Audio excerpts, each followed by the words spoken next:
My arrogant new neighbor thought he could just cut down my massive century-old heritage oak tree while I was on vacation, just so he could get more sunlight for his luxury swimming pool. He offered me a $500 check and told me to get over it.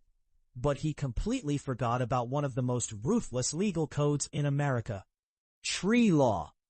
Here is how I legally bankrupted him. Subscribe for daily satisfying Reddit stories. My arrogant new millionaire neighbor thought he could just trespass onto my property while I was on a weekend vacation and completely destroy my massive 150-year-old oak tree because it was blocking the sunlight for his new luxury swimming pool.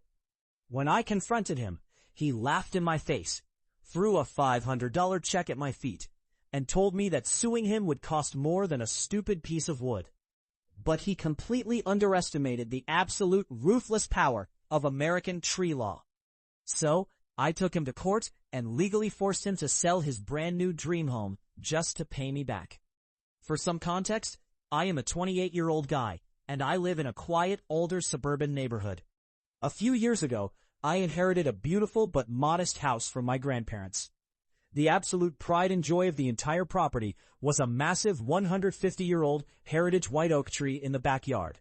This tree was a giant. It provided incredible shade over my entire patio, housed dozens of birds, and was the most beautiful part of my home. My grandfather planted it with his father, so it had massive sentimental value.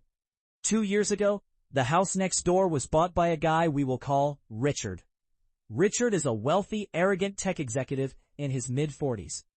He immediately tore down the charming old house on his lot and spent over $2 million building a massive, ugly, ultra-modern concrete mansion that completely clashed with the rest of the neighborhood. Richard and I never got along. He treated everyone like peasants.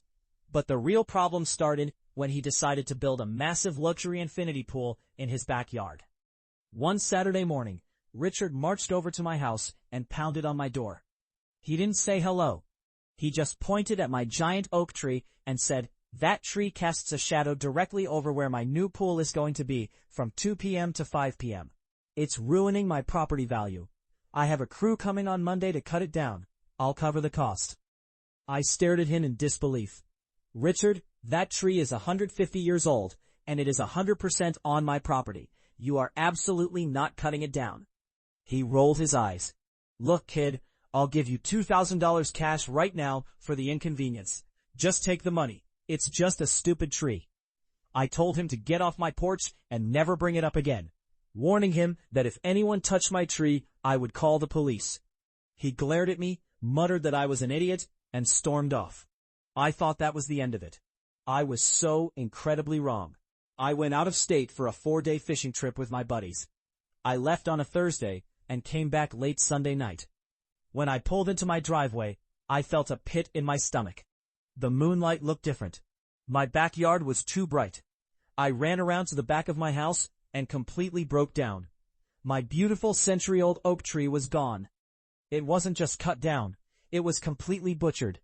There was a massive jagged stump left in the ground, and my previously manicured lawn was completely destroyed by the heavy tread tracks of a wood chipper and a crane. They had dragged the massive branches across my grass, tearing up my garden in the process. I was seeing red. The next morning, I marched next door. Richard was sitting on his new patio, drinking coffee and admiring the morning sun hitting his empty pool. When he saw me, he just smirked.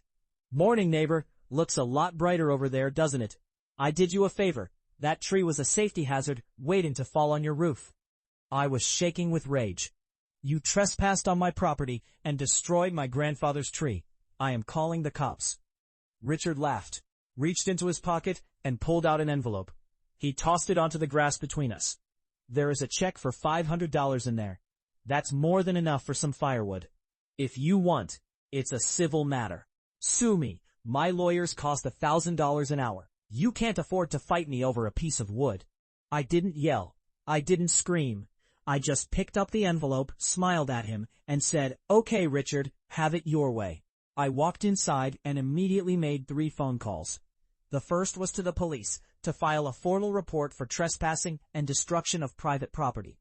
The second was to a certified master arborist, and the third was to the most ruthless, expensive property lawyer I could find in my state. Here is what Richard, despite all his wealth and arrogance, completely failed to understand. In the legal world, trees are not just pieces of wood. They are highly regulated property, and destroying them brings down the wrath of something called tree law.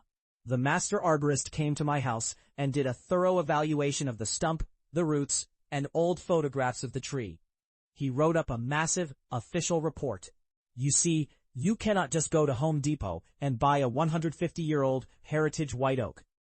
To legally replace a tree of that exact size and maturity, you have to find one, excavate it, transport it on a specialized wide-load highway truck, hire massive cranes to lift it into the yard, and pay for years of specialized soil rehabilitation to ensure it survives.